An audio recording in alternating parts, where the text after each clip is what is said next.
set of panelists who will be speaking about digital marketing and its challenges. So first, I would like to introduce myself. I am Samiksha Jain, and I'm an assistant professor in Amity School of Communication. So basically, it's a mass communication department in Amity University, Noida. And as a part-time, for my passion, I am an influencer on Yogumania, so you can follow me there as well. I'm a lifestyle influencer. In my past, if I would talk about my corporate experience, I have worked with Chayos, I've worked with Pullman, I've worked with other five-star properties and some FMCG clients as a PR executive. If I would talk about in terms of my academic experience, I've taught in Amity. Along with that, I've taught in gyms. I've taught in other mass communication schools, reputed mass communication schools. I think pretty much that's about me. And I'm just going to share my screen with you all. Can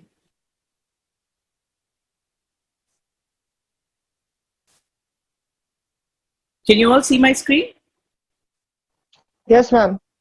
Perfect. Thank you so much. So today I'm going to talk about creating a consistent brand on digital media, challenges and opportunities. So when I talk about, sir, if anybody can confirm if the speakers can respond, because this way it'll be an interactive session. Or they'll be replying on the chat box. Can somebody please confirm if you can unmute yourself or you'll be replying on chat box? Yes, ma'am. Definitely, if there is any issue and if we don't understand anything, then definitely we'll unmute ourselves or else we will give our feedback in the chat box. Perfect. Sounds good.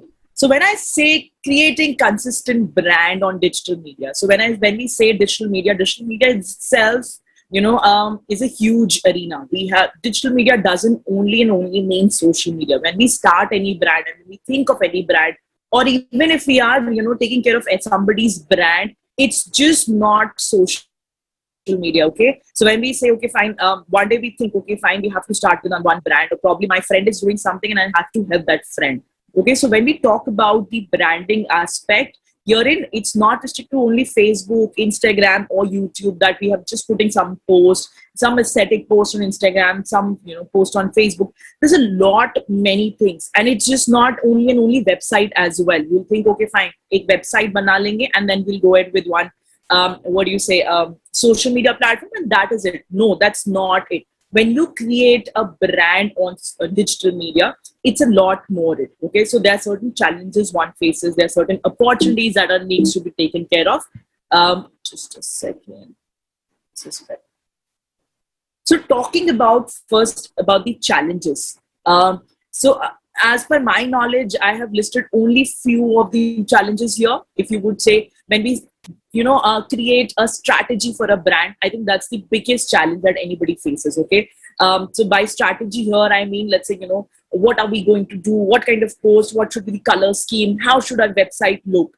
And when should we post? Where should we post? How should we attract our target audience? So there's a lot of things, goes that behind building up a strategy. So when we talk about strategy, I think that's the most difficult part when it comes to brand building.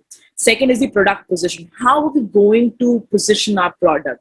So, it can be like, a product belongs to tier 2 and tier 3 cities. And in tier 3 cities, these people majorly use either WhatsApp or Facebook. They're not really active on, let's say, Clubhouse. They're not really active on Telegram. So they're not really, interested in your website. So what are they doing? There are very few people who shop from the reputed e-commerce websites or a small e-commerce website. So how are you going to, position your product?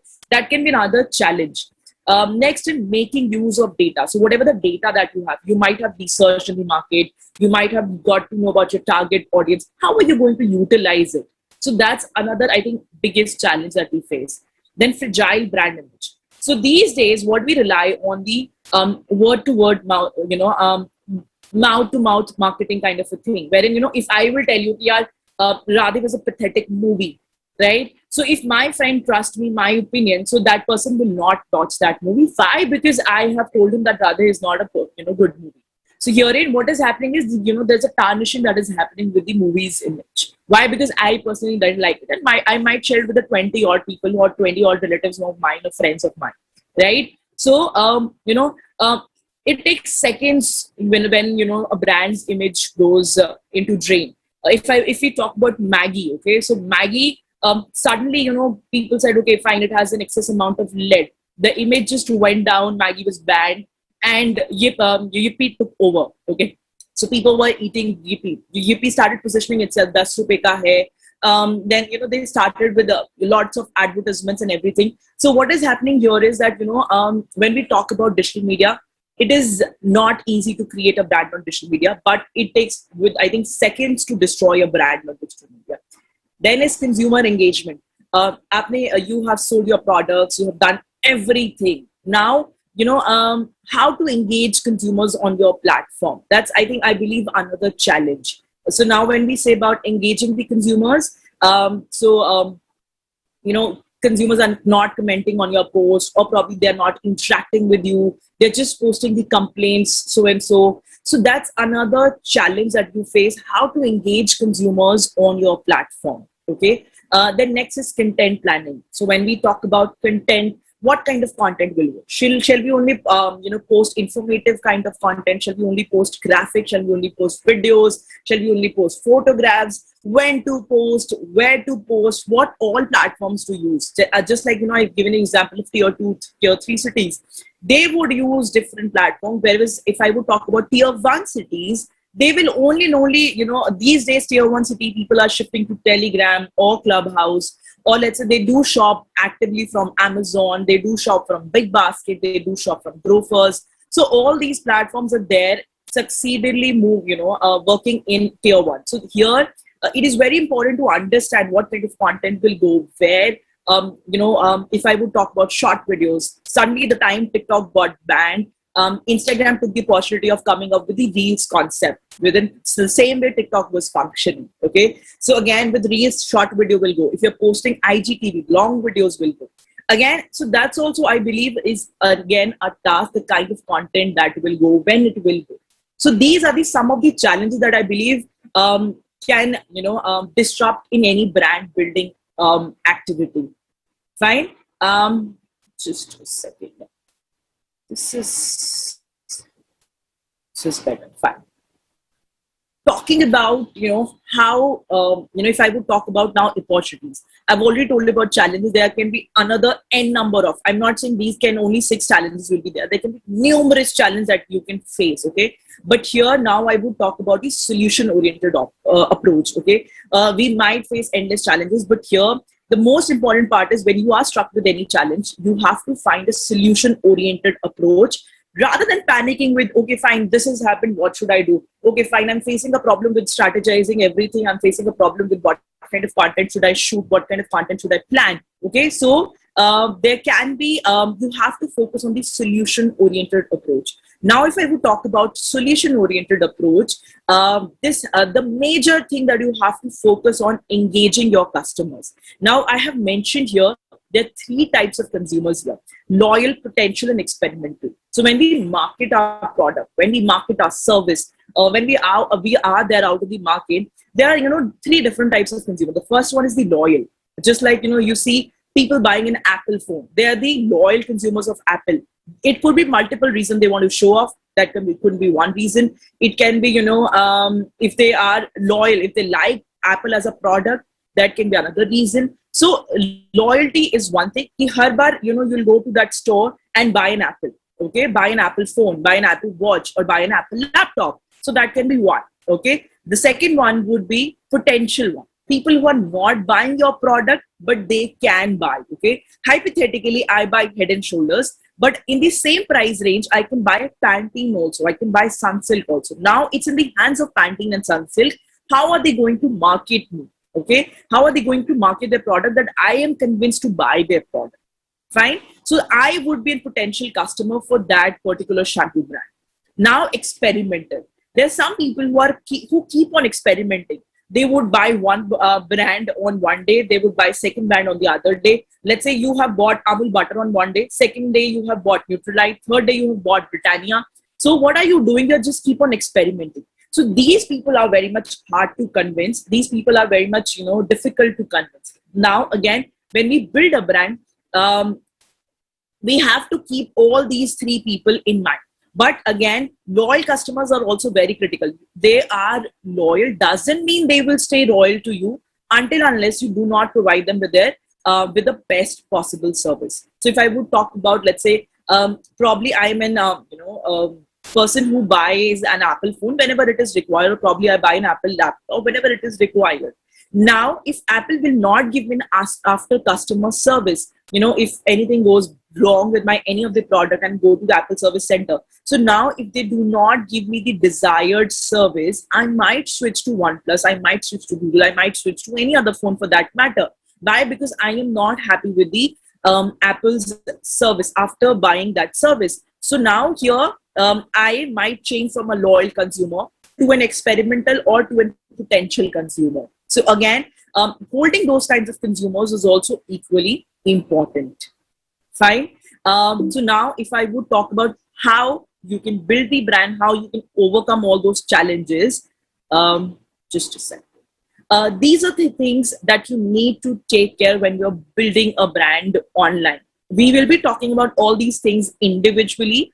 I will be telling you some important, not going to talk about anything in detail, okay? In detail will take a long time and it's more like a 6 months thing. So I'm going to shorten it up, going to give you some tips and tricks, do's and don'ts while, taking care of those things so that you don't face any sort of challenges when it comes to building a brand. Okay. So when you build a brand, all these things are required. You need to have a company website. You need to have an email communication, email marketing. We will talk about in detail email marketing. Then you need to have your presence on social media platforms. You need to be there on the search engine. Basically, your website or your all the platforms should be search engine friendly. Then you need to run the advertisements. Only organic reach is not worth. Okay, for the organic reach, one, it takes time. Two,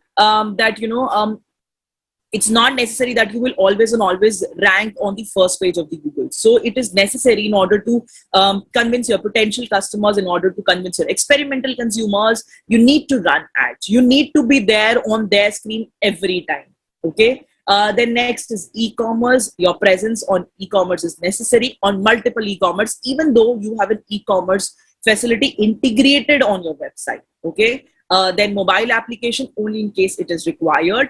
Mobile communication, these days we do get WhatsApp. We are going to talk about in detail. And again, blogs and vlogs are very, very important. It's just not to have websites, you will not make a blog. Blogs and vlogs are very, very important to improve your searchability, especially on search engine. Just a second, yeah. Talking about the company website. Few things which are extremely important to have an attractive website. You might have made an amazing website. It looks good. Everything is fine. Okay. But again, how will you hold people on your website for longer time period? You want people to visit your website, find it looks beautiful. The colors are good. The information is absolutely to the point. You have included all the facts and figures. You have included every damn thing. But what are the key factors that are important on your website? One, landing page. By landing page here, I mean, well, let's say I open any XYZ website. Okay, I open Myntra.com. What do I see in the first? The time I open the website, the page that I see is the landing page. So how my landing page looks? Does it look worth it that I can spend a couple of my minutes on the landing page or not? That's one more important. If you think that you're not sure about the landing page, go check in detail about the alpha beta testing. Okay. The next is free resource. If you want people to stick it on your website, try giving them something for free. Like, let's say, and also a data collection. You can ask, just write your name and your email ID. Will give you a free ebook. Okay. So what is happening here is that, XYZ person is giving an ebook, and in return, they're collecting a lot of data who are interested in so and so thing. Hypothetically, I have a website of digital marketing. Okay. I teach digital marketing. And, I want the data of people who are interested in digital marketing. So what do? On my landing page only, somewhere on the right, I have made a contact form wherein I can put, just write your name, email ID, and we will email you the, an ebook. So what is happening here is I am getting all the data, people who are interested in digital marketing, and I'm just sending an ebook in return for free. So in return, I'm getting some sort of data whom I can market later on, whom I can email later on about my upcoming courses, about my upcoming sales, discount, offers, or anything for that matter. Okay. Then contact us page. I have seen with many websites. I've literally many websites I've seen wherein, either people cannot find the contact us page, how, or even if it is there, they just write name and email ID. The email ID doesn't function, or they just put a form wherein send messages there and it doesn't function. So the other person doesn't reply, or you don't get a reply, you're not satisfied. So what happens is sometimes you need a phone number, okay, somewhere we can just contact immediately and ask about. So I might just, somebody tries to call me, okay, fine, you taking digital marketing classes, when is the course starting, what is the fee structure? So my number, my email ID, and the relevant contact information wherein the other person can reach out to me quickly. So that's also another thing that is very, very, very much required on a website. Then navigation, how easily the other person can navigate or search on your website. Okay. So hypothetically, I'm trying to search anything. I'm trying to search a white t-shirt on Myntra's website. If it becomes very difficult for me to search a t-shirt on Myntra's website, then I would never ever visit the Myntra's website and suddenly close it. So there are two options. If I would see, take an example of Myntra, either I go on search and write white t-shirt. I'll get a lot of white t-shirt. Otherwise, I'll go into women's category, I'll click on t-shirt and filter it out to white color. So what is happening? The searchability is easy on Myntra. So that's why I'm shopping on Myntra. If any other website, the searchability is not easy, the navigation is not easy on the website, people will not visit your website. People will not take time on your website. So your website, no matter how good it is, needs to be there with these following points. Okay. Next point, email communication. Email communication is very, very, very important. Though, there are a lot of mails that I'm sure we must, we all must be getting like regarding credit cards, so-and-so vacation, so-and-so offer, so-and-so sale, and we usually ignore. So do not restrict your mails only to sales and offers. Don't just be, let's say 20% off on this, 50% off on this. Do not. You can mail regarding, let's say the pandemic is there. You can mail people who hope you're doing safe and healthy. Please let us know if we can do something for you, or we have started this initiative. You can reach out to us on so-and-so number, so-and-so email ID for so-and-so help.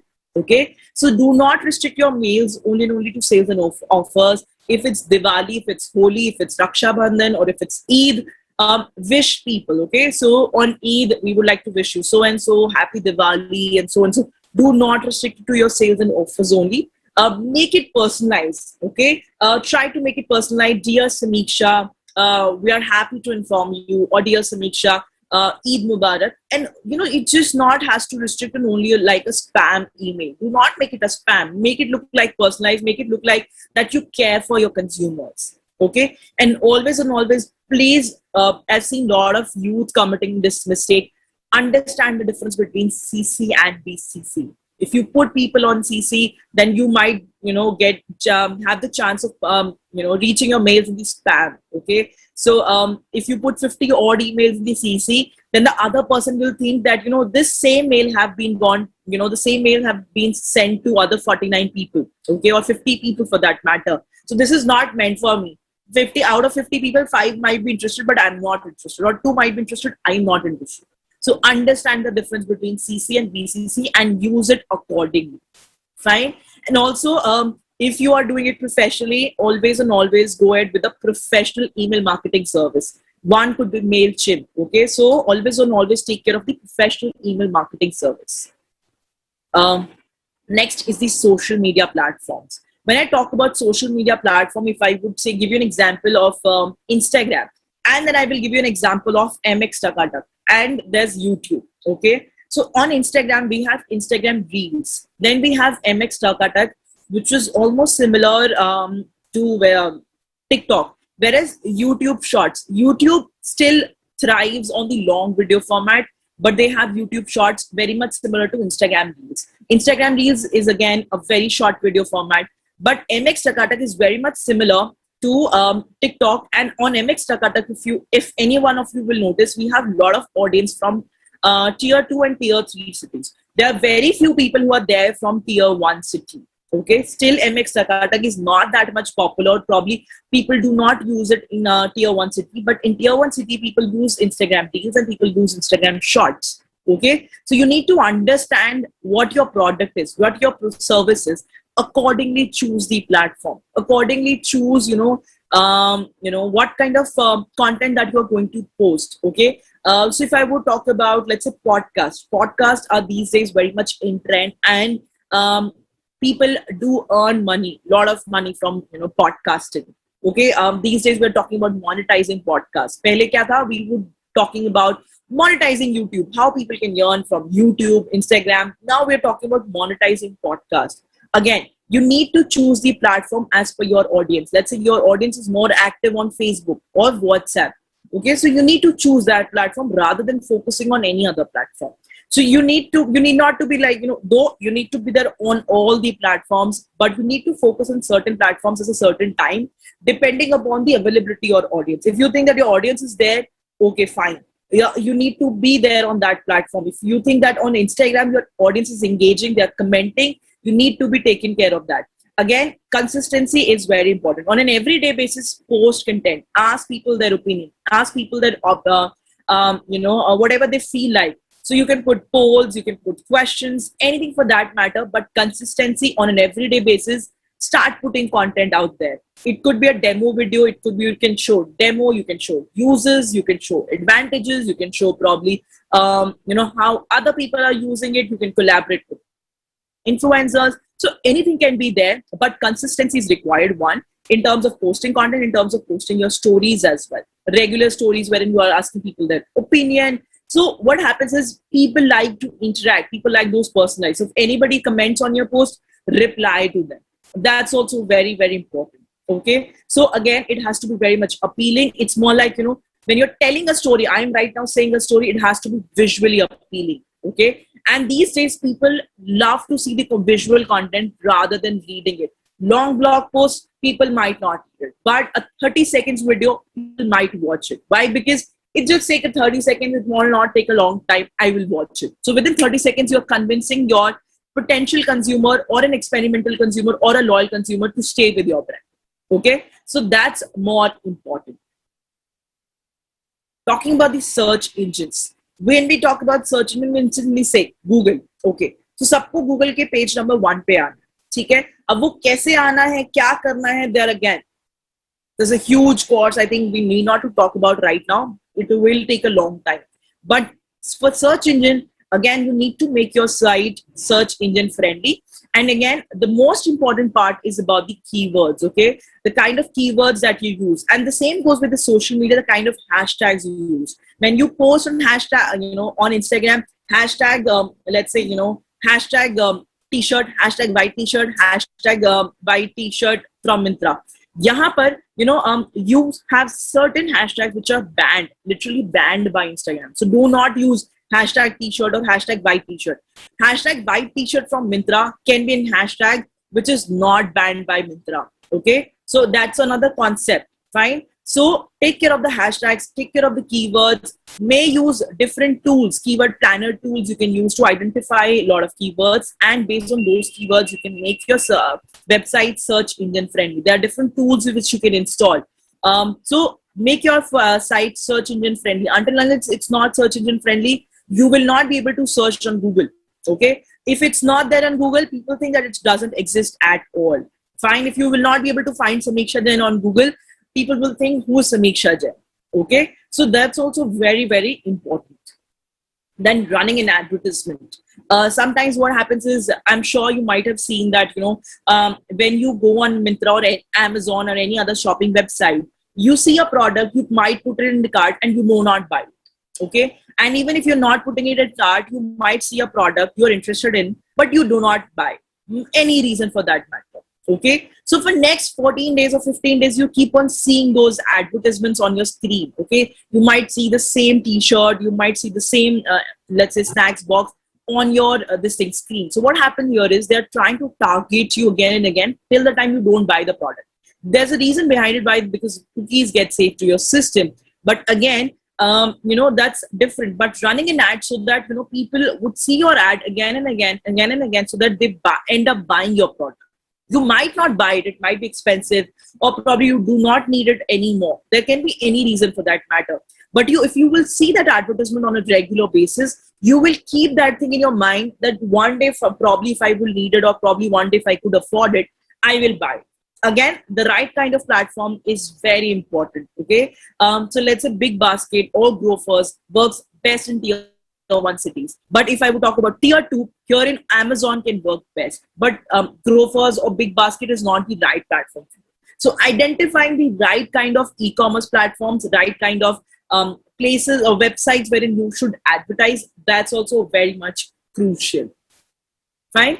Talking about the e-commerce, I've already told you in my last slide that finding the right e-commerce platform is very important. And along with that, publicizing them on social media is very important. I'll give you an example. I was working for one brand in FMCG sector, okay, and what did they do was, so it's more like they're into spices, they're more into oils and all those things. So what did they do? Apart from, they were telling me that, ma'am, we don't get traffic on our website. Okay, fine, they don't get traffic. So now here, and it's to make a sale, it's not necessary to have a traffic on your own website. You can probably switch to multiple e-commerce. So what did they do? They started selling their product on Amazon. They started selling on Flipkart. They started selling on Grofers. They started selling on Big Basket.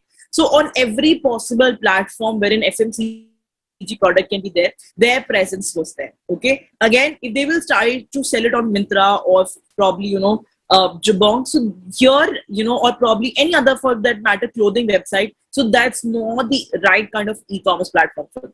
The right kind of and then they signed up for the Amazon Fresh as well. So they here also, it is very important to identify the kind of audience that you have. If you have B2C, B2B, or you have people who only shops from e-commerce websites. And these days, you have the purchase option from social media as well. You can list your product on Facebook Marketplace. You can sell your product from Instagram itself. You just link your product with the price, and Instagram will take you on the other link wherein you can buy the product. Again, to identify those platforms, to sell on multiple platforms, there's a good amount of research that goes behind. There's a good amount of hard work that goes behind.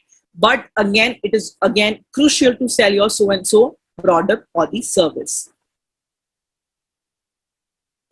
Just a second. Yeah. Next is the mobile application.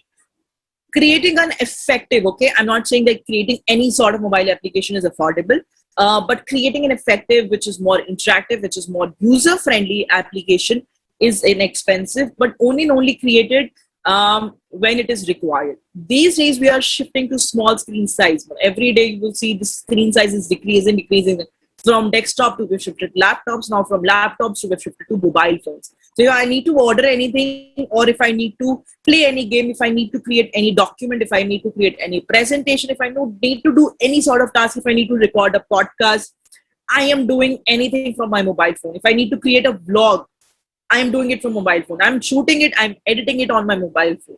So people have shifted to, again, smaller screens, but only opt for the mobile application if you think that you can run it smoothly and it is user friendly. Otherwise, you can probably take help of third-party application. Let's say, if you're selling a product on Amazon, Myntra and all those. So now here you don't need an application if you're already selling them there. Fine. Then next is mobile or the SMS communication. These days, we do not rely usually on SMS. SMS aega, most of the people we ignore it. What do we rely on? Mobile, WhatsApp communication.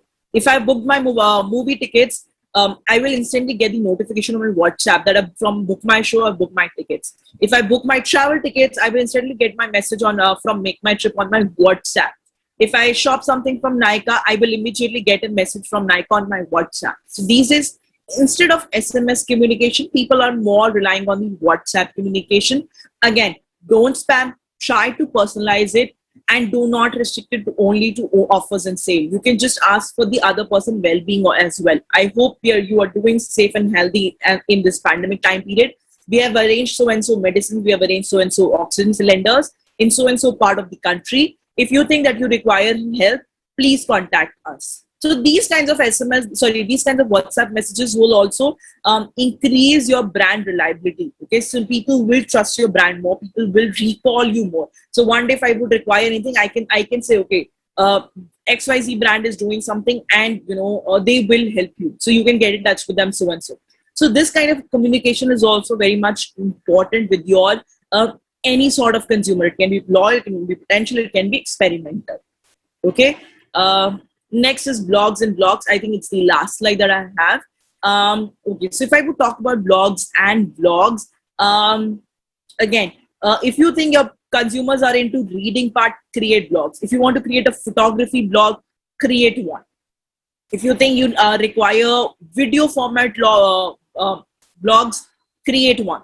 But do create one if you're creating a website. Okay, herein you might put demonstrated videos or demonstrated textual content, or you can just tips and tricks to do and so thing, or while buying so and so things, take care of these things, anything for that matter. Even if you will see any big sort of website, if you see Make My Trip, they do also have their blogs. Okay, they do collaborate with influencers for vlogs. So you need to be there, because what happens is, the more blogs or the more vlogs you have, the more chances of your searches increases on search engine. Okay, people will be able to see you. Again, let's say I buy a product, but I don't know how to use it. I buy an electronic product, I buy a washing machine, I buy a juicer mixer, I buy anything, or probably I buy, let's say, granola bars. So now I need to find multiple ways to use it. If I'm buying a washing machine, I need to know how can I use that washing machine. Or there can be somebody coming and demonstrating. What if I forget? What if I need an assistant? For every small thing, I cannot be calling the person to come at my place and help me. Fine. So if I buy XYZ, even if in FMCG, if I buy, let's say, Kellogg's. So how can I use Kellogg's to make it, a breakfast in 5 different ways? I cannot eat milk and Kellogg's every day. I need to find 5 different ways. So there can be a video on that as well. So again, you need to be there on the blogs and vlogs. Again, consistency, regular. It can be once in a week. It can be twice a week, thrice a week. The more, the merrier. But the consistency is required. It should not be like, आज मैंने किया, कल मैं नहीं करूँगा. Probably for 1 month you're doing it, and for 1 month you're not doing it. The consistency shall be there. It can be once in a week. That's completely fine. But that consistency needs to be there. I think pretty much that's it. I have cleared. I've just talked about the basics. Didn't go in detail. Pretty much that's it. What I wanted to talk about the challenges that people might face. People, there can be more challenges, but I'm sure out of all these pointers that I've mentioned, you might find a solution to your problem. We will take the question and answers in the end. So as of now, thank you so much everyone for patiently listening to me. We do have our next guest, Mr. Hussein. I am going to talk about him just after I stop sharing my screen. Yeah. Just a second.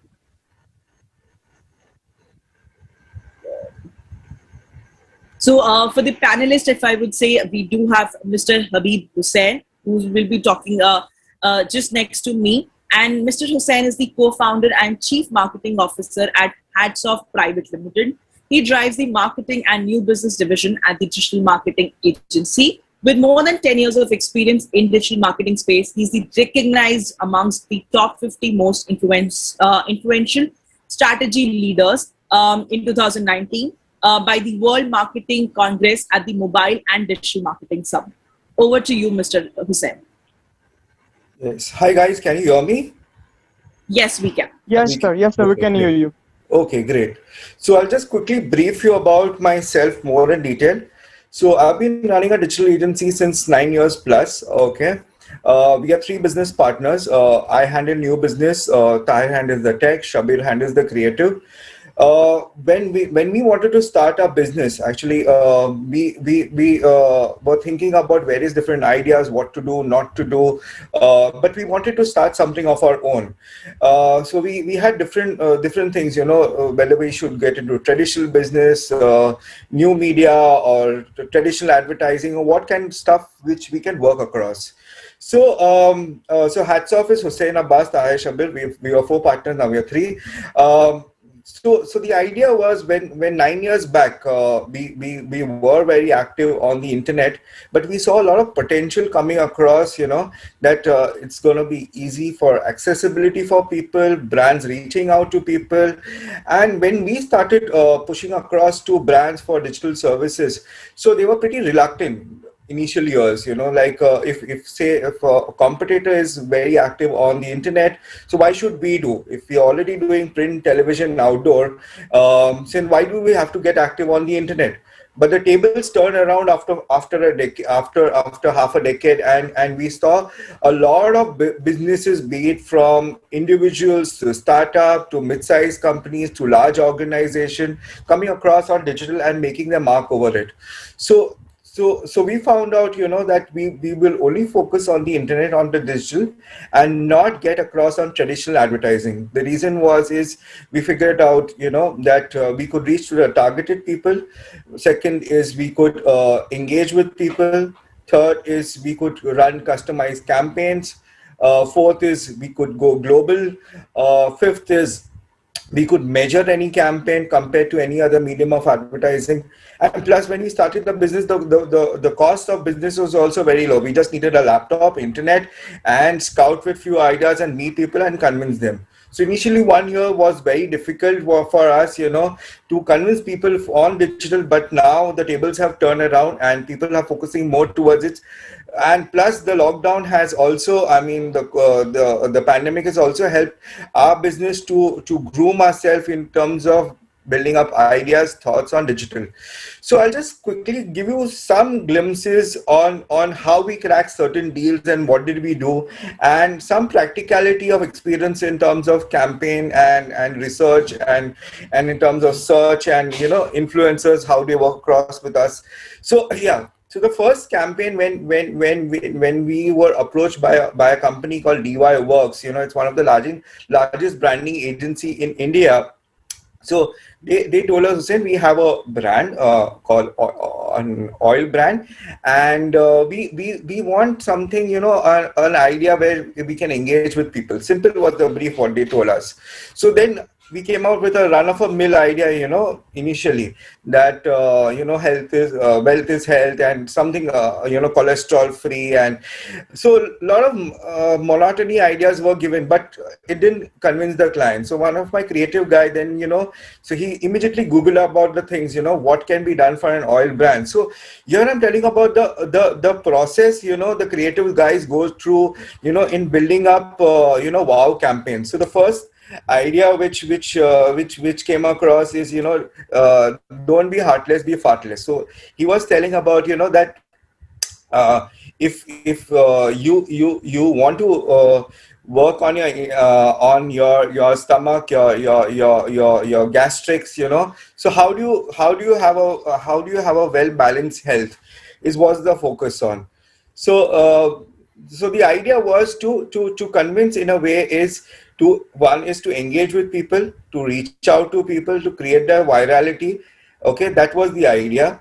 And then we started asking people questions, so food promotes farting because you can't digest them. So we started asking questions in different ways. Okay, and we ran a fart test over here. So how does your fart sound like? So people had to give us sound test also over this. It was just to create that interactivity with people. So how often do you fart, and the impact of your fart, So when we started giving all these questions to people, we went to the brand, and we told them that this is the idea what we want to work across. So we thought that either it is going to make us or break us.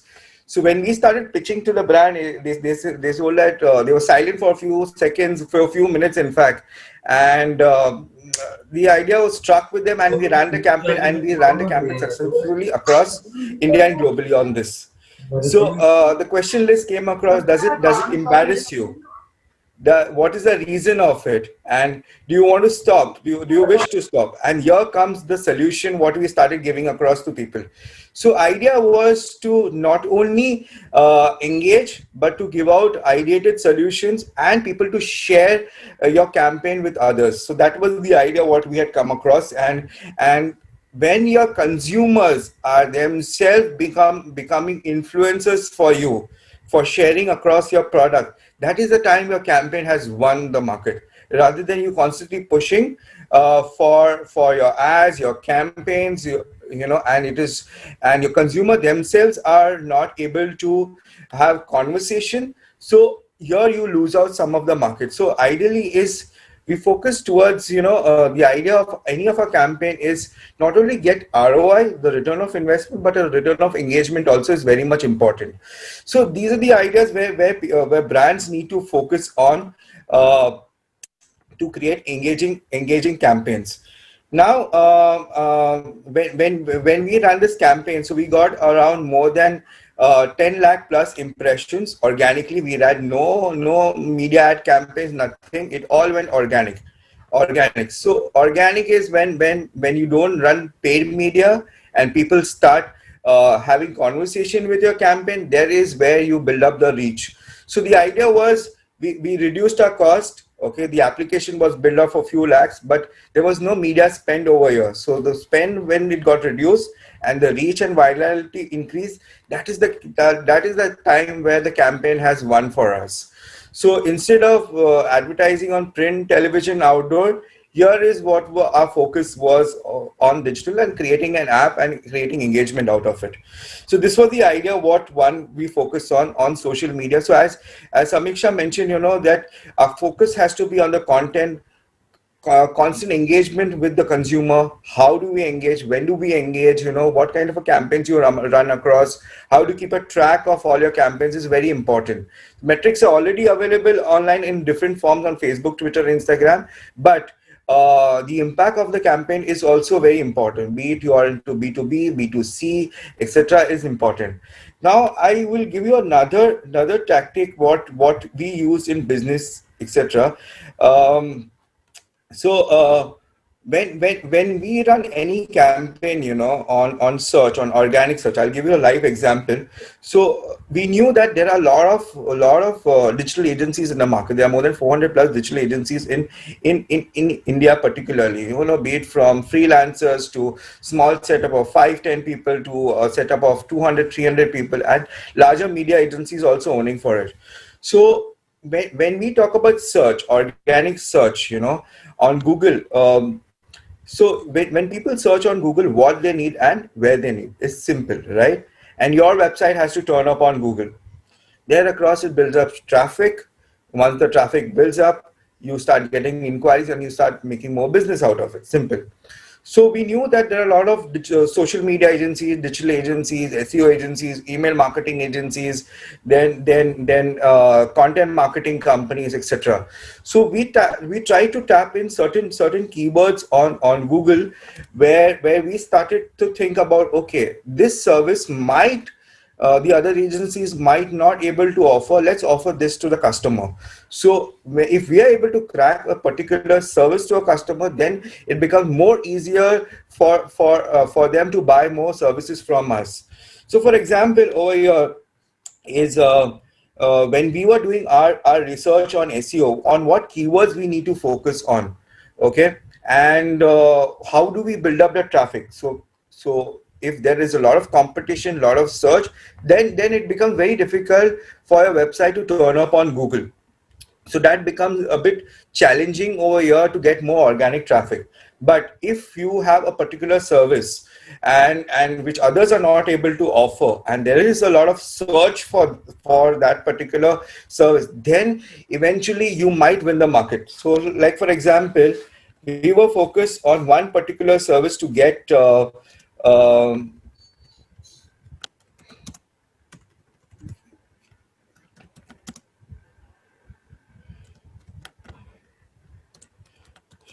so can you see my screen, guys?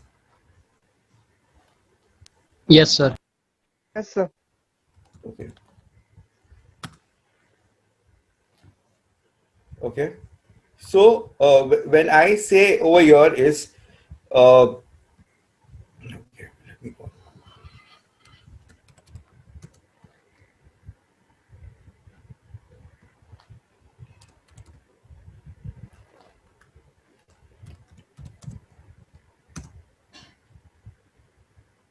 So yeah.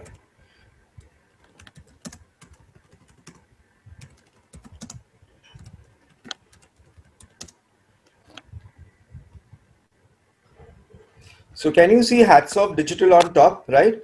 So we rank in India #1 for this particular service. So daily we get about like more than 40 to 50 inquiries only via this particular service, and such ways we build up such interesting services on digital, where we started ranking on top on Google and started getting more inquiries. So our inquiries with this particular service has increased from daily from 10 to 12 to more than 50 or 100 per day. We are getting inquiries only for this particular services from brands. So I'm talking about B2B as a service where others are not able to offer, and when you start getting ranked on Google, that's where it helps you out to build more business with them. So now if you are able to offer a service where others are not able to offer, and you can entice a customer with that particular service, definitely he will be more comfortable in terms of buying your other products or services. So this is the insight. What I wanted to tell you is we did not use this as a tactic, but in fact we use as a strategy on a long-term basis. Okay. Another part is Samiksha put up details on social media, influencers, email marketing, e-commerce, mobile apps. So one more particular where I talk about Wikipedia as a service when I say. So if I type Tata Group, Tata Power Wikipedia, if I say. Okay, so Tata Power has a Wikipedia page. Now, why does a company require a Wikipedia page? Okay, the first thing is when people search on Google, the first thing comes your Wikipedia page as a company, where you think as an encyclopedia about the organization or a personality or maybe a brand, it might be. So the first thing comes the Wikipedia page. Then comes your Google listing, website, your social media links, your PR links, etc. That's how the format of Google works. Now, for example, how Wikipedia is unlike a website or say a blog or say a social media page. So when you are the admin on all these three pages, okay, you can add, delete, edit content. Okay, but on Wikipedia, anybody can create content, anybody can add content, delete content, provided that you have reference articles with you. Say, for example, if I say Tata Power Limited over here, okay, and after every sentence, you'll see a full stop, you'll see a number over here. When you click on that number, it takes you to all the reference articles over here. So the reference article shows that you are a notable personality or an organization. Okay, we can create a Wikipedia page for you. Okay, so the language of the content on Wikipedia is also as per Wikipedia guidelines. You cannot create an advertorial content, but it has to be more editorial for the organization. It has to be on a more encyclopedic style of it. So when we started offering this service to customers, to brands, etc., we must have done more than 400 plus Wikipedia pages in 9 years. So what is that they are benefiting out of it? So we figured it out that there was an increment in the traffic of more than 40 to 50% on the website. So that became like a trigger for the client. Okay, we need to keep constantly updating our Wikipedia pages, okay, be it for a subsidiary brand or a conglomerate or a group company, etc. So backlinks also keeps on increasing, and thereafter we start getting more inquiries and searchability also. So these are certain tactics, where when you work with a brand and build up a portfolio of yourself or the company on Wikipedia, it helps you out to build your brand, as well as to build up trust, as well as to get more searchability, and plus getting all your data at one place on a Wikipedia page helps you out, to increase your trust with the customer more. So these are certain tactics when I told about, Wikipedia, SEO, or say an innovative campaign on social media is very much important. Now, when we say is, if you are wanting to learn about digital, see, digital is one way, is it requires a constant learning curve. You cannot say that you've learned through a college school or say a course, etc. But it requires constant learning of different platforms, be it say your TikTok, be it say your Snapchat, Facebook, Twitter. So they keep on updating a lot of their product services in terms of how do you engage with your brand as well as with customers. So Facebook office in Mumbai, you know, they offer regular workshops every month. You get an invite over it, and they call you and they tell you is like, you know, how well you can work on your Facebook Live or Instagram Live. Okay, that's what they teach when they come up with new products or services. So these are my simple takes, guys, you know, on SEO, Wikipedia, and innovative campaigns on social media. Yes. So yeah, I am true right now with these basics. Yes, Pangaji. Hello. Yeah, yeah, I'm there. I'm there. Yes, I think you can. Yes, you can. Thank you so much, Habib. I'm sure everybody has gotten information and insight, and I'm sure having a Wikipedia page and having a Wikipedia account, this thing is more reliable than running the advertisements on digital media. Yes. So next up we have Ms Manmeet Kaur. Ms Manmeet Kaur is a business coach and a WordPress coach. She teaches entrepreneurs how to build an ecosystem with this one skill that helps them save time, earn more money, and scale their business with ease. Ms Manmeet is a WordPress expert and online business educator. She has a diploma in digital media marketing and has then successfully founded WebEasy. Apart from that, she has been featured on a podcast, Women Making Impact, that then has trained 1,800 plus students at a 3 days workshop in partnership with GoDaddy Academy, did an online workshop on Lehed platform. She's an author of an ebook published on Amazon, has been honored as a speaker at various webinars and seminars. Till date, she's done various projects for WordPress and has 6 years long leadership experience in social organization Rotary International. She has also given workshops on digital media marketing, CEO building, website building, content creation master.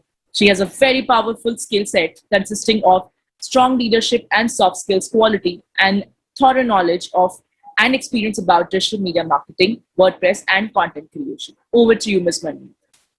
Thank you so much, Samiksha, for a lovely introduction. I am rather privileged to share my experience and knowledge with everyone in the room right now and learning from both the speakers that came before me. Thank you so much. So before I begin, if you can hear me and if you can see my screen, just write CC on the chat box. If you can hear me clearly and if you can see my screen, just write CC.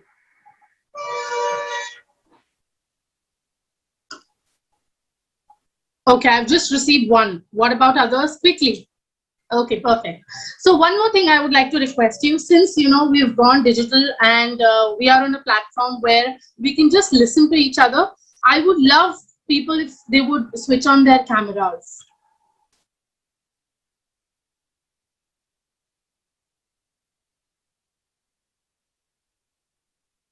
I would love if you could switch on your cameras. I would love to see faces. Whoever can. If your internet connection allows, just switch on cameras. I would love to look at faces rather than just names on my screen. All right, and I would want your fingers on the chat box. Whenever I ask something, just post a quick reply on the chat box so that we can keep moving. All right. So I firmly believe in leading by example and a real-time experience. So today what I'll be sharing is what I have tested and has worked for me. Because post-pandemic, digital marketing is the only secret formula to growth. What would I be covering in the session today? I would be covering a few things that you might seem are very basic, but trust me, try to understand the logic reasoning behind it.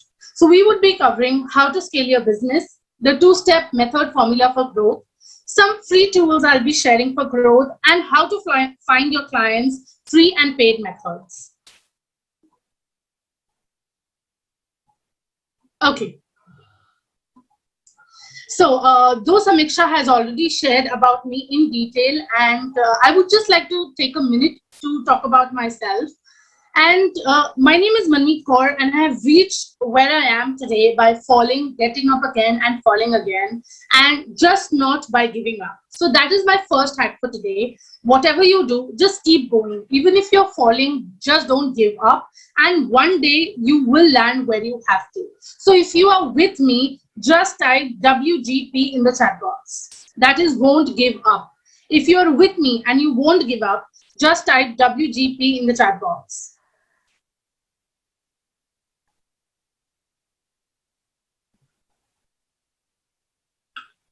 Okay, perfect. I love the energy. Let's get started. So the second hack for today is that how to scale your business. All right. And my secret strategy here is to choose one platform at a time that suits you the best. Now, as digital marketers, our strategies are different. Our opinions are different. When I started out, I tried to activate all the social media platforms that I had. LinkedIn, Twitter, Instagram, Facebook, YouTube. I wanted to be present everywhere so that I could reach the audience. But then I landed up being nowhere. I then chose what suited me the best as a coach and trainer, and that was Instagram. With just 1100 followers on Instagram, I still receive 3 DMs each day organically for my private coaching. That is because I am consistently sticking to one platform. If you sell products, invest in an e-commerce website. If you are an influencer or a coach or a trainer, choose Instagram. If you are a brand or a business, market on LinkedIn. If you want to create long-form content, choose YouTube. Being on all platforms and not being active would be worse than being on that platform. Would be worse than not being on that platform. It is better that you stick to one platform rather than being on all platforms and you're not able to update it consistently.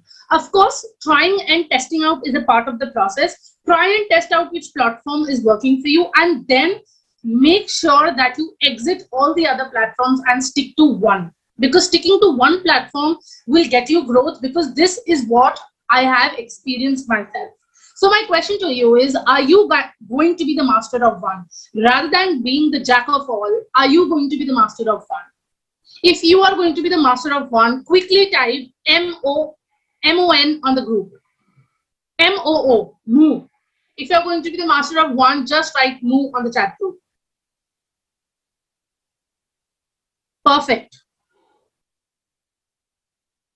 All right, I love the energy.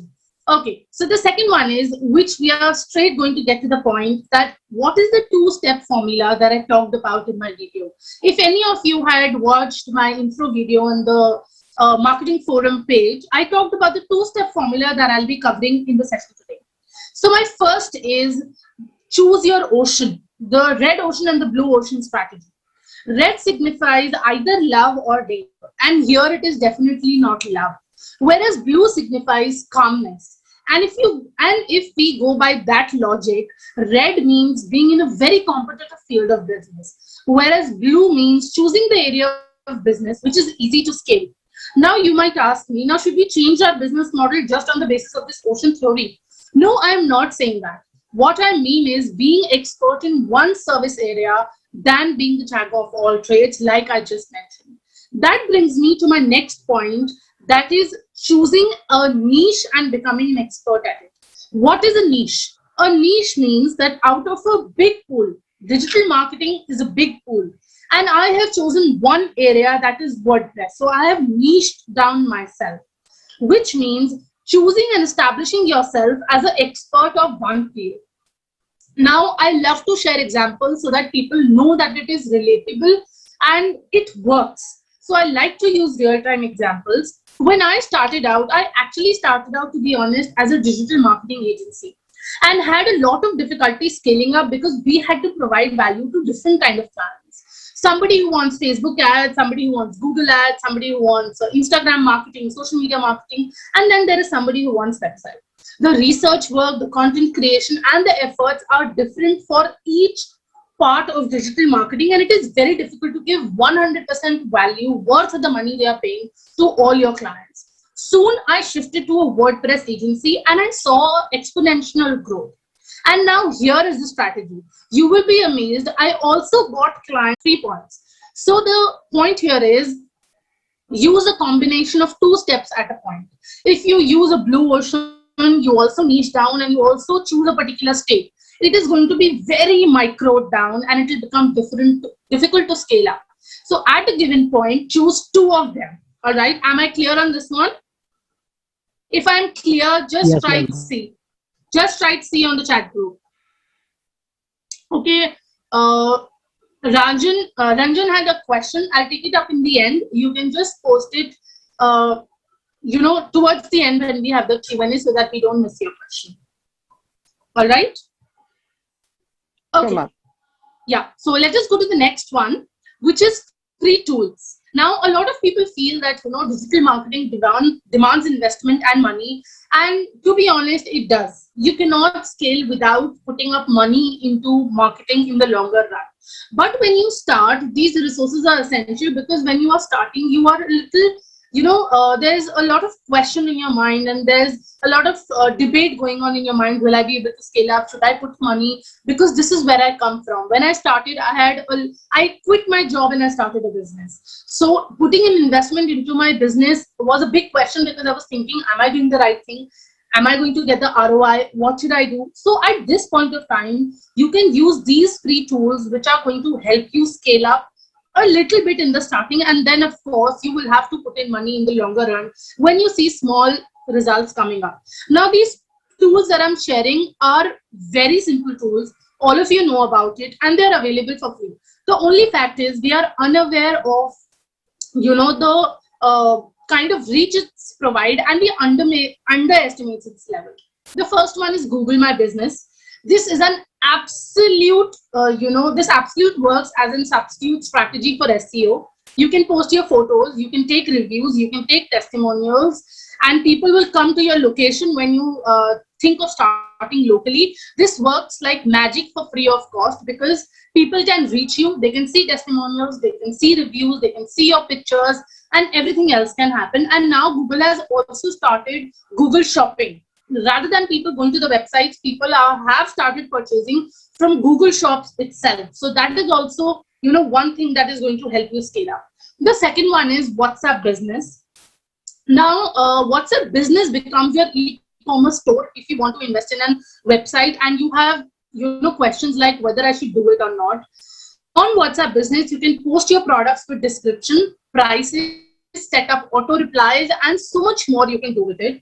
I have a full-fledged video on WhatsApp Business on my YouTube channel. You can always go on YouTube, search for my name and get to that video. It is an extensive explanation which is going to help. And WhatsApp is actually one place where everybody is available to you when you have to start for small business owners. So this is going to work again like magic for you if you want an e-commerce website but are not ready for a huge investment right now. The last one is Taplink. Now this is majorly for Instagram users, but it can be used on other platforms as well. This also serves as a substitute for a website only. But what you do is you actually put multiple links under one tap link and that increases sales. So if you go to my Instagram and you will see there's a link in my bio, wherein if you open that link, there are 10 different links that are going to open up. If you want, some kind of service, you go to this link. If you want to go to my YouTube, go to this link. If you want my ebook, go to this link. So this is how you put all the links under one tab, and all the three tools are free of cost. You don't have to pay a single penny for all of them for the longest time available. The only thing is they will have a little bit of royalty in between. Now let me get to the next section. Now, how to find potential clients? This is one question that has been on the top of my charts every time, wherever I go, whatever I speak on. One question everybody has: how do we get potential clients? Now, the first one is word of mouth and Facebook groups. Trust me when I say this, ads are going to work in the longer run. But if you're somebody who's a medium business owner who has just started, if you're a small business owner, word of mouth is something that is going to get you to lengths. Till date, I run a WordPress agency that is designing websites for people. Till date, none of my clients has come through any ad, any advertisements. My coaching program, I do run ads, but for my services, I never run ads. Now, the strategy here is promote shamelessly wherever you are. You don't have to think twice before you promote your business, whether you are in a family gathering, whether you are sitting in a friend circle, whether you are at a public event, wherever you are, you just have to talk about yourself, because the way you will promote yourself, nobody else is going to promote you. So no matter where you are, no matter what kind of circle you are sitting in, just don't think twice that whether I should share it about it or not. You want your business to grow. So the first thing is talk about it and promote it. And Facebook groups again is a nice medium to get potential clients. I would not say it is one of the best mediums, because as soon as a post comes up for any service, there are hundreds of people that pile up. But once in a while, you can get a good client that is going to bring references to you. The second one is, of course, Facebook ads. You can leverage Facebook ads to increase your brand awareness. Now, if you are starting out, you might start with an ad like page likes, only bringing people and traffic to your page so that the brand awareness increases. If you are somebody who has already scaled up a little and you want to scale more, you might use lead generation of Facebook, wherein the form is filled on Facebook itself, or you use your website to get conversions. And if you are somebody who's well in the business and who's been doing very well, then you can choose conversions, purchase conversions, and other event metrics which will help you to get even ahead in the game. The third one is a very important, which a lot of people, I would honestly say, please don't mind my words. This is one thing which people fail to understand, is that when you are selling in the market, people are not going to buy your product or service. They are going to buy the offer that you are selling. When we give a service or something, when I give a website, I always tell them that this is the website that is going to be designed, so and so is going to be designed, and I will always give you an on-page SEO service complimentary with the website. So when you are selling your product or service, if you go and tell somebody, this is my product, this is for 1,000 rupees, please buy it. Nobody is going to buy it. You have to tell them the benefits that the person is getting. What is they get out of it? By me saying that sell an offer, it means tell them what is the benefit they get. What is in for them? When they know what is in for them is only when your product or service is going to sell. Okay? If you directly try to sell your product or service, it is going to become difficult scaling up in the longer run.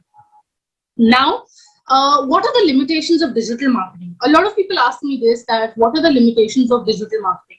And I honestly feel that, limitations of digital marketing is all that we have in our thought process. We just have to take steps and get started. Before thinking anything, before doing anything, just do it and see and test it how it works. If we only spend hours and hours into planning, implementation, strategies, and if you're starting out, this is when, this is basically for small business owners who are starting out. This is definitely not for those who are in the larger game and have already come a long way. You actually need to be very careful of what you post on social media and what you do on social media. But for the people who are just starting out, for small business owners, you need to start. You need to just get started. That's it. Don't think much whether I should do it, whether I should not do it, how will it go. Wait, let this creative become perfect, then I'll post. Let me get 100 followers and then I'll post, or something like that. Just start. So the limitations of digital marketing, according to me, is everything that we have in our thought process. If you clear your thought process, if you clear your mindset, I think there is no limitation when it comes to digital marketing if you follow a certain process. Now, since I have, shared my knowledge and experience with you guys in the session today, I just have a small favor from all of you. If you like the session today, if you think that you got a lot of value from it, I will just request you to make a story about it and tell other people, and tag me on my Instagram. I'm just posting the link on the chat group. Just go to Instagram and tell people about it, share your feelings, and it would mean a great deal to me to actually know that what did you learn out of it. It actually, makes me feel good when I actually put in value and knowledge to people. So it would mean a great deal to me right now, after the session, whenever you can. Thank you so much. I had a lovely time, and I'll take your questions at the end. Thank you so much. Thank you so much, Manmeet. I'm sure all the participants have learned a lot about the WordPress or the website making and how relevant it is to have an organic reach. Thank you so much for that. Thank you. Yeah. Next up, we have Mr. Shrey Goswami. So Shrey is a digital consultant helping startups and small businesses to grow in the digital space through active marketing strategies as per the latest trends. He's the founder of the Story Life and one of a kind of portal for inspirational media and positive news, acting as a platform for youth to become agent of change through content around youth, life, and mental health. He has actively worked as a content strategist, helping brands to drive traffic and leads through content marketing tactics spanning across multiple industries. Being a digital marketing professional, he believes that connecting various tactics and strategies like content marketing, technology, and user experience can help brand in scaling up their growth in the competitive digital space. Over to you, Shreya. Yeah, hello. Good afternoon. I hope you can hear me properly. Yes, Shreya, we can. And you can even see my screen. Yes, sir. Yes, sir. We can hear you and we can see the screen as well. Okay. So today I will be talking to you about content marketing. So like everywhere you heard this thing, you hear this thing that content is king and content is like it's growing day by day, right? So I will be like sharing some basic tactics and some basic understanding about how you can go with the content marketing and how you can grow your business. And even like if you want to get clients, get leads, you can just use this and leverage with digital marketing. Okay. So if you see this image, like most of like I just want to ask you that have you ever used magnifying glass to read content or to find what's written in the content?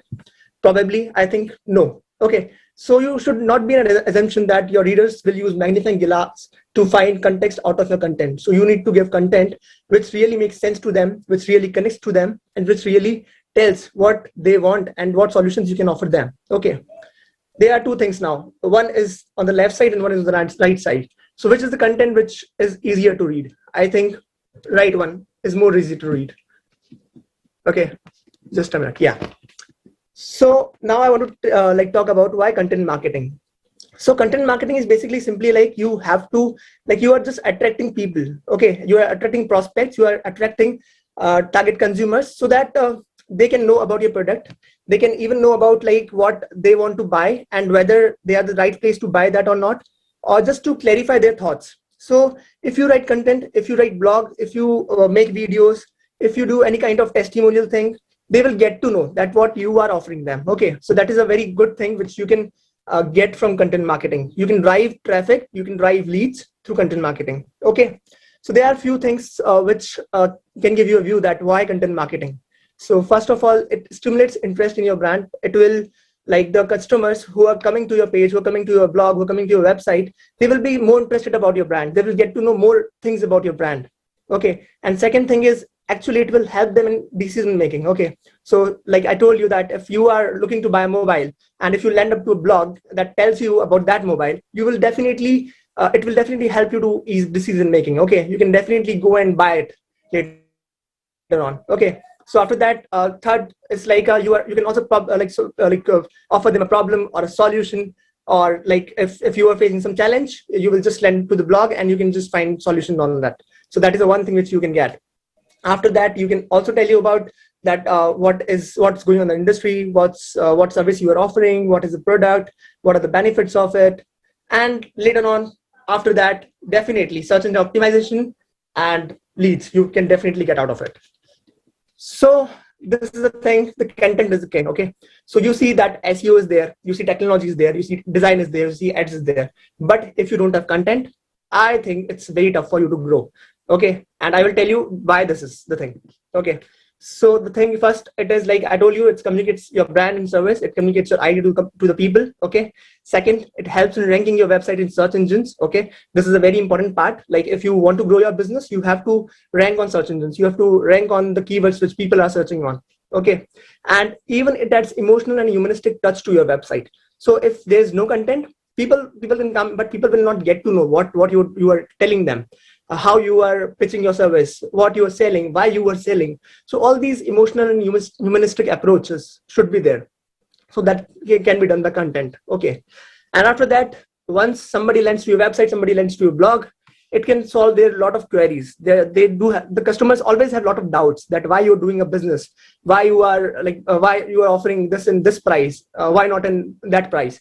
So all these questions can be solved once they come to your landing page, come to your website, come to your blog, and definitely it will generate trust for them. So one thing which you can do to generate trust is you can feature testimonials, you can feature first-hand experiences of your past customers or people who are using the product. So that is the one thing which you can do with the content.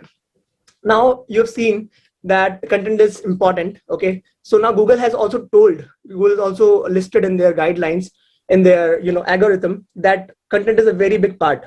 Okay, so in 2011 it has launched an update called Google Panda update, where they told that good quality, relevant and valuable content is the key to good search rankings. Okay, so if your website has a good content, good quality of content, relevant content, and it's valuable, then there are chances that you can rank higher on search engine pages. Okay, so now there are a lot of things, a lot of channels from where you can do content marketing. Okay, where you can reach out, they can talk about your brand. So one, blog is a very common way everybody knows about blogs. So you can just write about it, you can share experiences, you can write about your industry, you can write about various things on the blog. So blog can also be listed on your own website, okay, on your own portal. Second is video, YouTube. So video and YouTube is a very good channel these days where people are doing content marketing. They are featuring with, they are partnering with influencers. They are featuring various products. They are telling why you should use a product. Okay, there are various reviewers telling about brands, about products.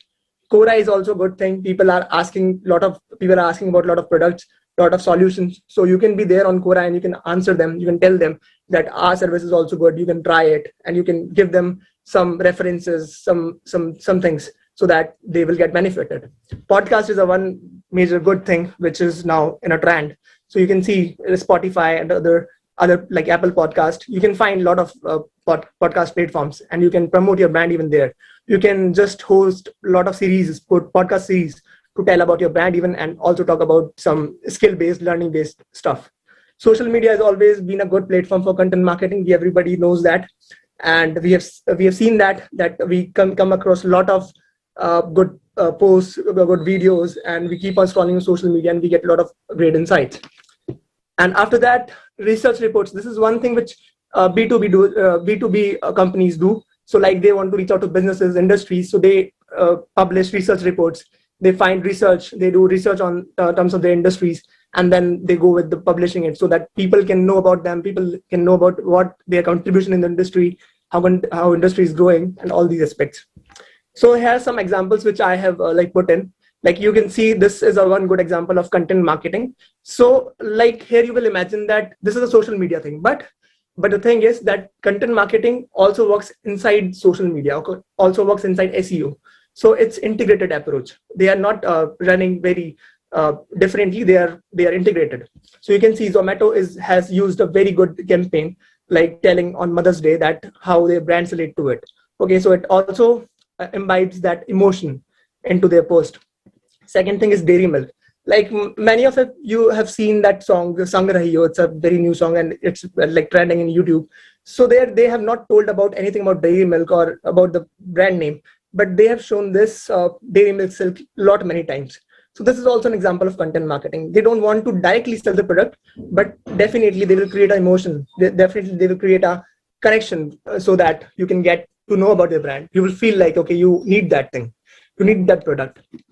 Third is, like, if you know about Unacademy, it's a education platform, and you must have seen Quota Factory a lot. Maybe many of you have seen that web series.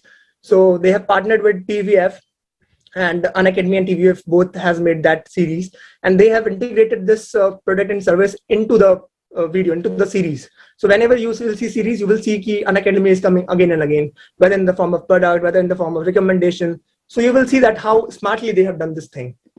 So these are some examples which I told you about content marketing. So after that, like how you can leverage content marketing. This is a major thing. Everybody is like maybe asking about that, how you can do content marketing. Okay, so the first thing is you can first you have to launch blog section in your website. Like there are a lot of businesses who just keep a lot of information about the business, who tell a lot of things about business, but they don't have blog section. So this is the one thing which can be a drawback. So you should have a blog section in your website so that people can come, people can read about your product. And like if you know that, like if you want some help regarding the product, then also you can get a easy solution to that. So blog section can help you even rank and even it can rank on other keywords related to your business or industry. So this is a good thing which you can do.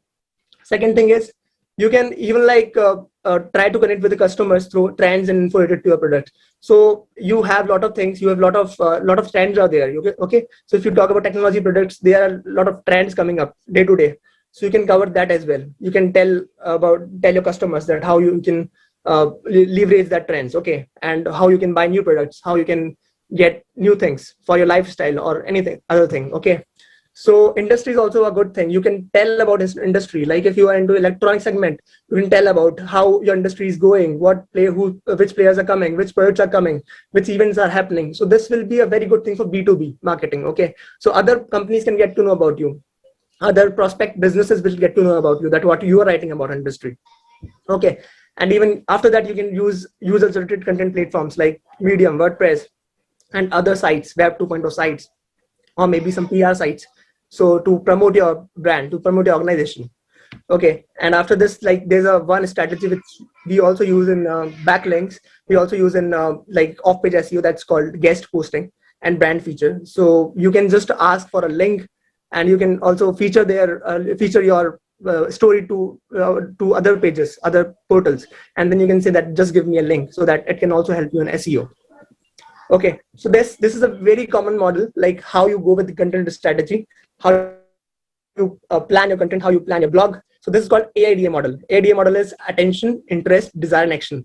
So these are like 4 steps, and you can include this in blog. Whenever you are writing a blog, you're writing a content, you can just follow these 4 things. So first is attention, that how you are pitching your clients, okay. Like attention comes from headlines, okay. So if you find that headline is very interesting, you will definitely go and click it, okay.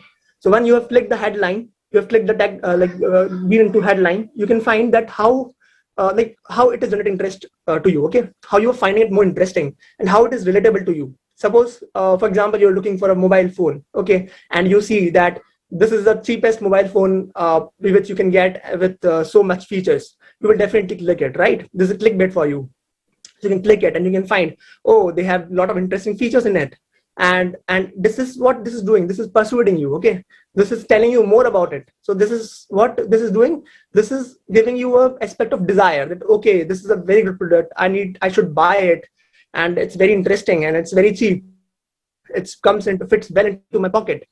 So this is what this AID is doing. And now the last point is action. What action does this? Gives you an offer, a lucrative offer. Maybe it can be 20% off, maybe a very good price, maybe a sale going on. So you can give them an offer so that they can click on it and they can perform the purchase, or they can buy it, or they can go to an e-commerce site where from they can purchase. So this is what AIDA approach is, and you can use well in your blogs, like in the content section. So the next thing is, okay, so there are some tips for good content which I want to give you. So like if many of you might know about how to write blogs, but might not following these strategies. So these are some things which you can remember and you can follow it. So first thing is you should plan your content well. Okay, you should research title, you should research topics, you should find content gaps, that what your competitors are writing and what they are not writing. So you can also focus these things, that what they are not covering, you can cover those things so that you can rank better than them. Okay, so this is one thing. You should always keep customers in the center of this approach. You should always know what your customer wants, what your target reader wants, whether they will find it interesting or not. So if you will ask these questions to yourself, you will get the answer ki, yes, these are the points which I have to cover. These are titles which I have to cover. These are the things which I have to serve them. Okay. So second is, this is what a strategy you have to use. Okay. And every platform works differently. Like if you're doing something for social media, it will be very short, it will be very interesting, it will be funny, it will be like very engaging. So you have to change your strategy as per the platform. So if you're writing a blog, you can cover like blogs in 800 words, 1000 words. If you're writing an report insight, you can go for 2000 words. So you have to see what strategy you have to use, how you have to use. Okay, and it differs from platform to platform. So third is, you have to always make it short, sweet, and interesting. Okay. So yeah, blogs also, there is this notion that you can write a long blog as well, you can write a short blog as well. So there's no difference between that, but it should be very interesting and sweet. Okay. It should be very to the point. Okay.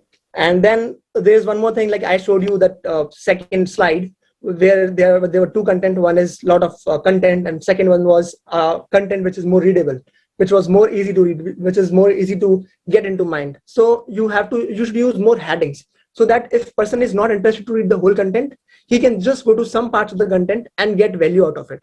So it's like you're delivering value through your content. If I'm not interested to read more, I can just read some points and I can just exit. So it is done with the purpose. It gives you a good outcome. Okay. So always you should use insights. Like if you are writing about some content, you should try to feature some industry related insights, some facts about it, some testimonials about it. So it gives more realistic approach to your content. Okay. So these are two things which I have combined and told you, that testimonials, real experience, insights. Okay. And this is the last point I have written into it, but this is the major point you should do. This is the major task which you should do. You should do keyword research always. Okay. So whenever you are writing, you should know that what kind of keywords people are searching for related to this content, what title they are searching for, what keywords they are searching for, what they want. So if you have a good pool of keywords and you use it in your content, there's a lot good chances that you will rank on SEO. You will rank on the first pages of Google. Okay. So you can find a lot of keywords, and there's a tool called Keyword Planner. You can use Uber Suggest for that. So there are plenty of tools you can use, and they are very easy to use. Okay. So that's all what I wanted to tell you about content marketing, and you can ask me questions if you have. So thanks a lot.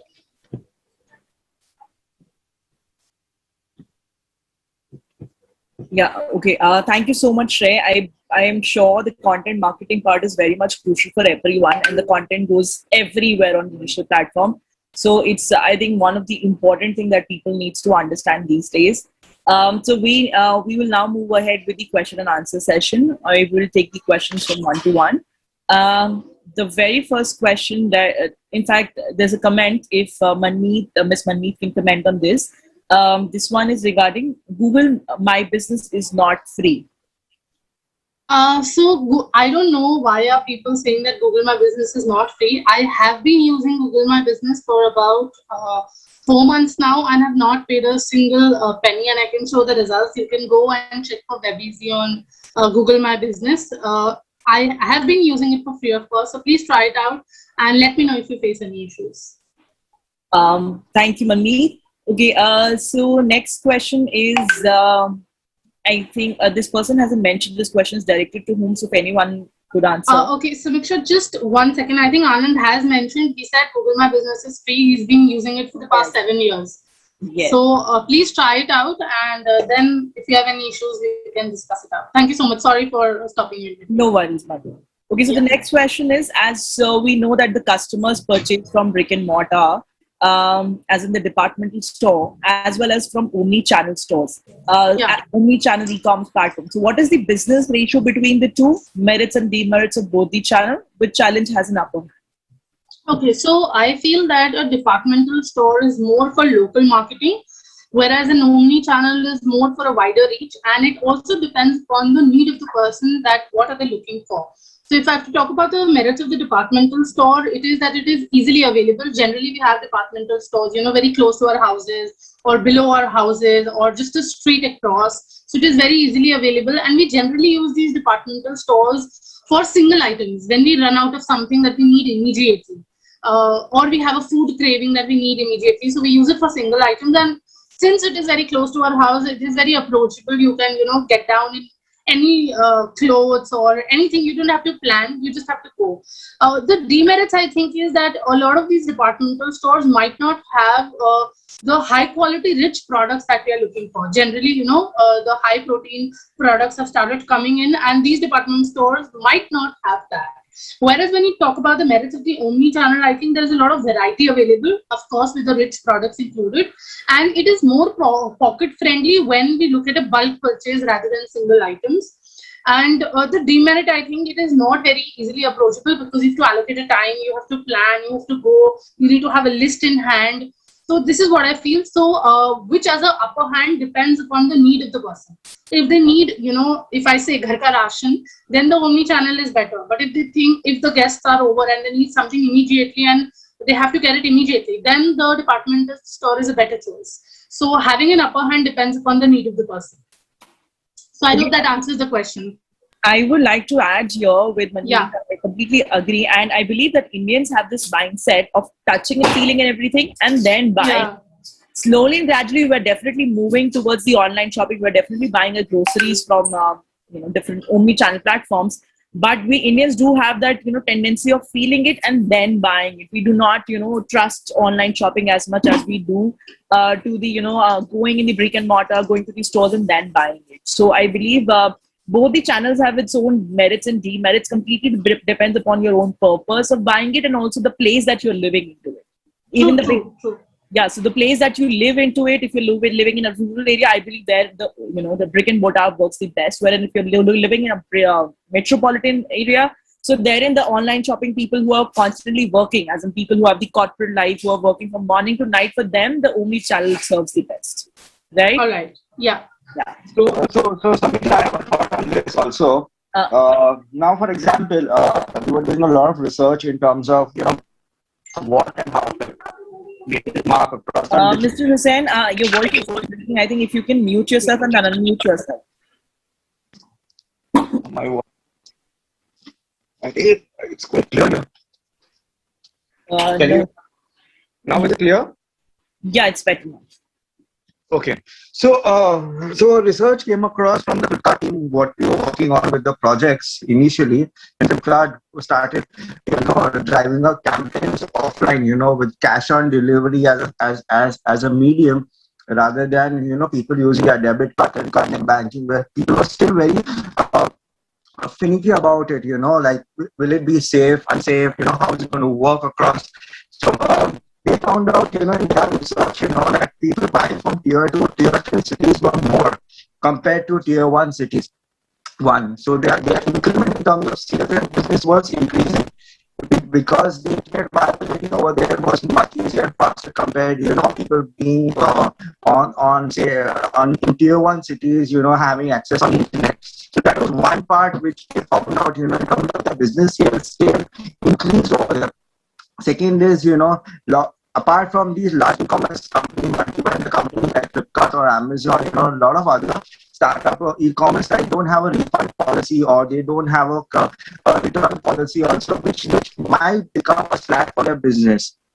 So a lot of companies now started up, that they give out multiple products to a customer while giving the product to a delivery guy, and they can try and test it, and they can buy any of the one product also. So each has their own merits and demerits particularly, but definitely over here, when we say attraction feel is more important, yes, because people love shopping also, going out also, maybe to de-stress themselves, maybe to occupy themselves in terms of the experience of what a product, or trying out new stuff.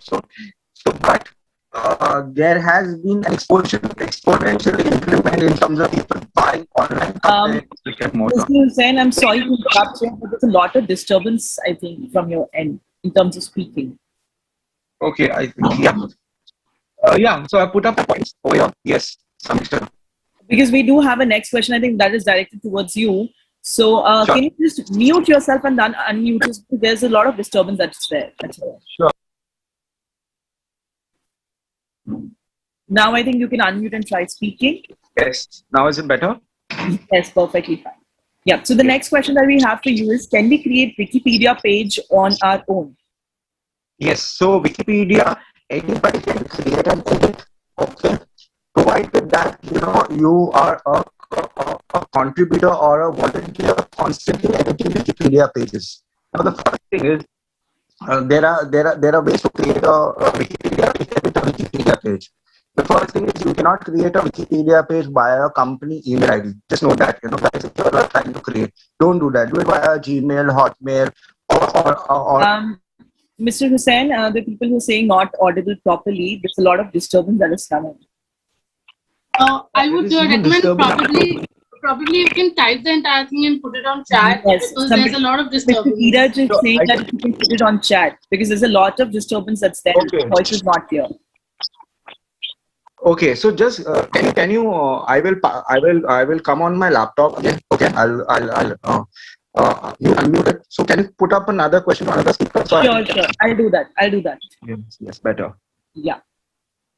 Okay, so the next, I think we have it for Mr. Shrey.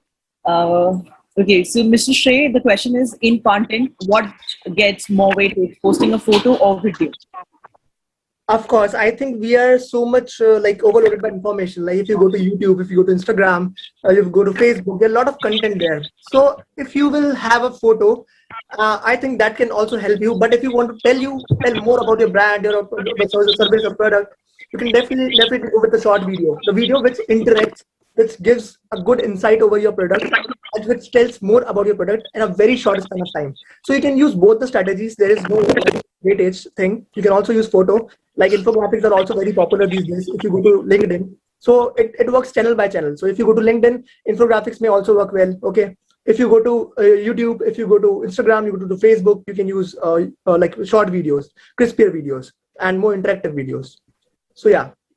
Okay, I think next question is also directed towards you since you were talking about keywords. So Mr. Neeraj is asking how to search keywords. Okay, so for keyword searching, there are some tools like I also mentioned.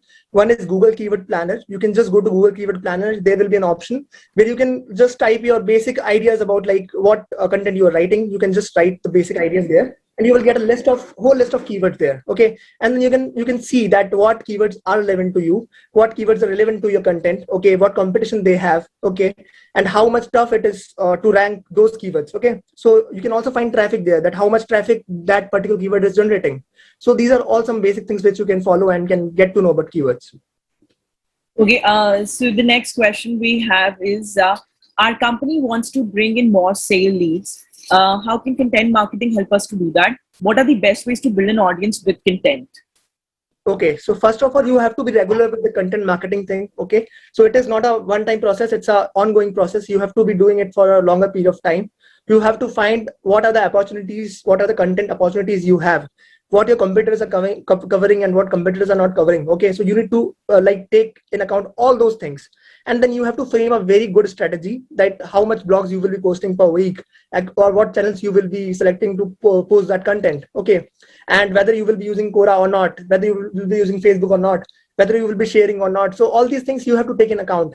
And once you have a very good content, you have a very good ranking, because once you write a content, once you find that there are keywords which are low in competition but have a good traffic, your like blogs will rank there and you will definitely get customers. So for example, I can give you this example. Like if you have a e-commerce store, okay, and if nobody is writing about the shoes which you are selling and you are ranking first number on that content and there's a good traffic, the people are searching for it, there's a chance that people will land up to your blog and they might find it interesting and they might go for an action, they will purchase it, or they will definitely leave a lead. So that is how it works. Okay, so to add on to your point, I completely agree what Mr. Shrey has said. And to add on to his point, I believe that different platforms require different set of content. So let's say, as he mentioned, that on YouTube, a video format works better. If I would say on Facebook, the photographs works better, though Facebook definitely supports the video format as well. But the photographs would do better if you have a website, so it would have a different sort of content. So again, if you are starting with your own blogs or blogs, again, different sort of content will go there. It completely depends upon the kind of platform you have. And again, it takes time, as Mr. Shrey said, it takes time in order to build your content on multiple platforms. And also, I think Ms. Manmeet would also agree to me that consistency is the key to everything. And even if you're focusing on any one platform, consistency is what is required these days. And again, different platform supports different sort of content. So on Instagram, you have IGTV, you have Reels, you have photo-based content also. So again, the short videos, long videos, and photographs, everything is there. It completely depends upon your own set of product or the service that whatever you're referring to. Okay, can I add that to Samiksha? Yes, please. Yeah, I completely agree to what you said, that different platforms have different types of content. But if this company is using Instagram right now, I think one thing is that Reels is giving a lot more organic reach right now. Like it is also easy to create a 30-second content form and reach the audience. And Instagram is right now giving a lot of organic reach to Reels. Number two, I think I would add to what Mr. Shrey said and what you said is hopping on with the trend that is going on. Like, a lot, like every 15 days, there is a trend that comes up. Like we had something like Dalgona coffee, and then the music that is coming up with reels. So if in any way you can fit the your company strategy, your company ideas, and what you want to tell your audience into that trend very logically, then I think it will become easier to reach people, because if you are a part of the trend, you get notified very easily since you are getting a part of the trend. So this is what I feel, hopping on the trend also helps with content marketing. Yeah. Okay. So the next question that we have is Samiksha, now can you is it audible? Clear to me? yes, Mr. Husain. Okay, so I've switched my laptop now. Okay, so coming back to the question of Wikipedia, how to create, can anybody create the Wikipedia page? Yes, anybody can create a Wikipedia page from any part of the globe. You just need a system, a laptop. You can create an account, edit any page, create any page, provided that you have press articles, you understand the content flow of Wikipedia, make it more editorial. Plus, if you're trying to create a Wikipedia page for yourself or for your company, but first get your profile more visible among the editors, okay, where you are going to have a constant conversation with anonymous editors globally. First part, rather than you self-promoting yourself and a company will hamper your Wikipedia page and will take your Wikipedia page down. So daily when I say I get about like 40 to 50 inquiries only for Wikipedia page, just because people do some bit of research how Wikipedia works and they try to make it live, and within few hours it gets down. Okay, now once it gets down, it is next to impossible to make it live. Okay, for your page. So you already have your entire history which is available and seen on the page for Wikipedia. So the first thing is, never create a Wikipedia page from your company email ID. Do not create a Wikipedia page within the premise of your organization, because your IP addresses are getting tracked. Like for example, we did for SBI General Insurance. Okay, so they tried to create a Wikipedia page, but it wasn't going live. It was in the draft itself. So we told them, we made them understand, that you are doing it in your premise and it is getting tracked. Your IP address is getting tracked. So get it done by an external expert. So within 20 days, we could make it go live. Now, second part is, a lot of people try to create a Wikipedia page. They want to throng a lot of content on the Wikipedia. So avoid that, be very specific, be very clear, be very editorial with your content, rather than thronging a lot of details in it. Okay, now a little bit on the SEO part, on the keyword part also, there was the question which came across. So I normally don't use keyword planner. We normally use Google recommendations, which we found out that the results for the client were turning out much better than the keyword planner. So try Google recommendation, which comes across when you type anything on Google, there are recommendations coming across. Try using those recommendations. Okay, then it will help you out much better to help your keyword go ranked on Google. Yes. So these are the few insights what I wanted to give, Samiksha. Thank you so much, Mr. Hussain. So the next question that we have is, quality customer service is vital or offers? Okay, so I would like to take that up. I think that is the way, because I spoke about the offers. So I think both of them are very correlated. What I meant by offers was that you have to make an offer to the purpose of the offer is to make the person come to you, and then it is about quality service, so that the person stays with you and becomes a loyal customer to you. So it is very correlated. You give an offer, you fulfill the offer, and then you provide quality service, so that the person becomes loyal and stays with you, and also bring referrals. So I hope I'm able to answer that question. I would like to add here that, offers is one thing that you can use in order to convince the customers to buy your product or your service. But after they buy, that after service is equally important to retain that customer. Okay, so let's say, you buy any sort of, even a packet of chips, in order to retain your customer, you need to have that much of, standard flavor that every time they buy your packet of chips. Okay, so again, after service, if you buy any electronic product, if you don't get a satisfactory service after buying that electronic product, so again, you will not buy an LG product again if you have a bad customer service. So both goes hand in hand. So both the things, apart from the offers, you need an after customer service, or before even that, if anybody is interested in buying your product, that kind of customer service is also required. So yes, both needs to be there. I'll add up a point over here, Samiksha. Okay.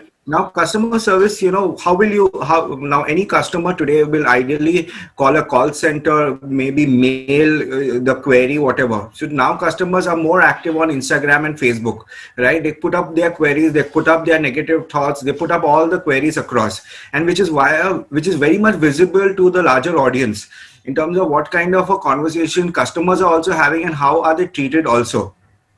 So having if you are a very high intensified, a very high intensified business, say a telecom business, say a banking business, or say high engaging products which are there, which might be of low cost and high value of it specifically. So we've seen now in India, people are not only having a social media team, but also having an ORM team also, online reputation management team. So an online reputation management team are the ones who kind of resolve queries. Okay. Second is they direct to the right person. The third is they track the sentiments of the customer also, be it positive, negative, what is the kind of reach, how responsive are you in terms of your chat, in terms of your Facebook chat, be it on DMs you get from customers. So how responsive are you also is more important. So now, just to reduce the human interface also, people are now, large brands have now started adopting using WhatsApp chatbots. That has been pretty viable. So this is like an artificial intelligence where you put up your query, what you want, immediately you get your response for it. So WhatsApp chatbot can also help you out, in terms of ease in conversation, but this is through artificial intelligence what it works across. Yes, Samiksha. Yeah, thank you so much, Hussein and Manmeet. So the last question that we have for the day is, what should be the approach for effective pay-per-click campaign?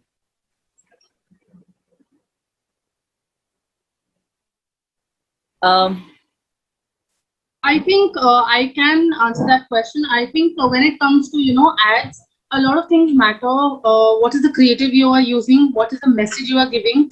And small things like what is the headline, like the headline and the subheadline, and the description that you've put in. What is the kind of what do you call it? Targeting you have done. So all of these things matter, which affect your pay-per-click. That how are you making the person click? What is the creative you're using, whether it's a photo, whether it's a video? What is this headline that you've given? What is the promise you are making?